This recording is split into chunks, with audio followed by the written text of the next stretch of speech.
Well, Nigerians have continued to lament the scarcity of premium motor spirit, popularly known as petrol, in Lagos, Abuja, Akwa Ibom, Cross River, and other big cities in the country. Some of them are disturbed by the renewed queues and the high cost of purchase of the product. The black market price of PMS sells between 500 naira to 700 naira per litre in some quarters, owing to the lingering petrol crisis.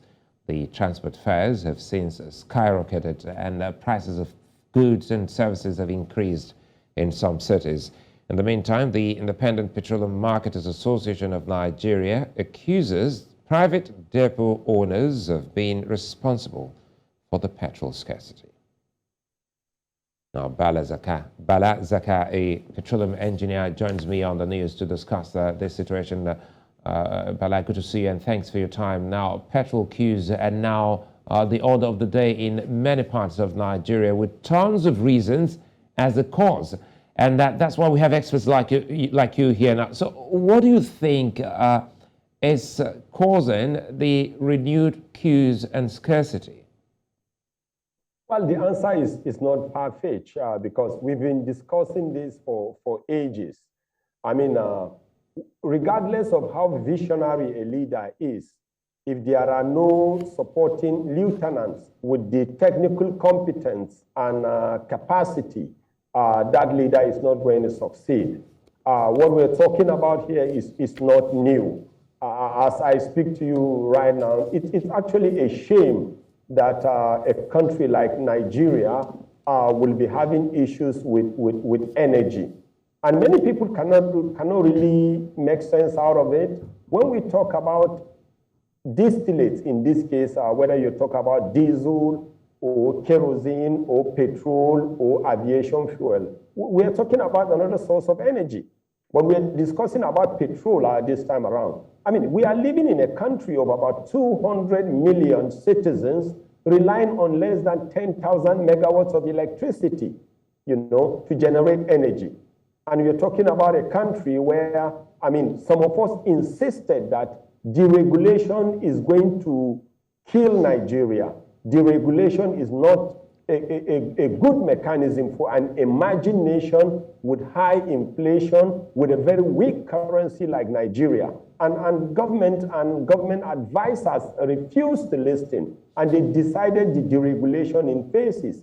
I mean, we saw how they deregulated the price of diesel, the price of kerosene, and the price of aviation fuel. Let anybody point out to me if we have gained anything from the deregulation of the price of diesel, apart from seeing the collapse of strategic industrial sectors, strategic commercial sectors, and strategic domestic sectors. But let me jump in here, because you've painted a scenario, you've painted pictures, and again, the argument is already there back and forth. Let's talk about petrol subsidies. Perhaps this can actually resonate with many Nigerians. There's been considerable debate on the removal.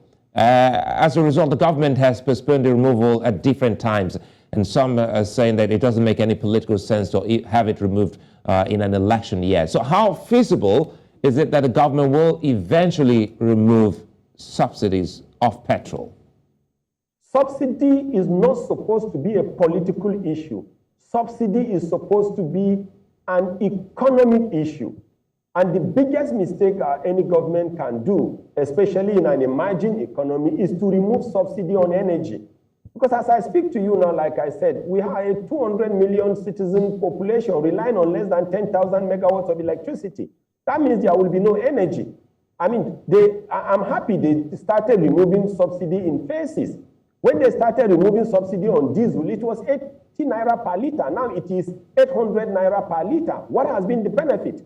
What has been the benefit on the removal of subsidy on aviation fuel or kerosene? So if there is no benefit, it's very clear that removal of subsidy on the price of diesel will further collapse this economy. I mean, it's very clear because as we are speaking now, many people cannot afford diesel, but people require energy. Even your studio requires energy.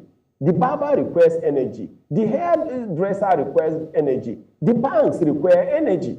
And the only energy they can rely on now is the energy that will be generated by a petrol generator. And there is one misconception here. A lot of people are saying the reason why we are consuming so much now is because probably there is corruption or there is smuggling. It's not correct. It's because we don't have electricity. And the diesel that is supposed to be there, many people cannot afford diesel. I'm talking to you now using even a petrol generator, and it was hell getting the petrol, because at a point they said they were not going to sell petrol in jerry cans. But you cannot provide me electricity. There is no diesel, and I need electricity to hook up my computer. I need electricity for my barbing salon. I need electricity for my computer center. How do I get it? And it's a shame that as we speak right now, I mean, Nigeria is a member of OPEC. Till about 4 months ago, a Nigerian was the one presiding over OPEC for more than probably 6 years. Late Alhaji Sanusi Barkindo. Show me one country that is an oil-producing nation, especially a member of OPEC, that is refining. And so far, again, apologies, let me throw this in, you know, looking at the scarcity, which has refused, you know, to go away. Nigerians have actually bought their petroleum product at varying prices. For some, they think that perhaps the government is testing the waters for subsidy removal. Do you go with those on that argument? Whatever the government is doing, at this point, I don't care. I just feel we are having leadership docility.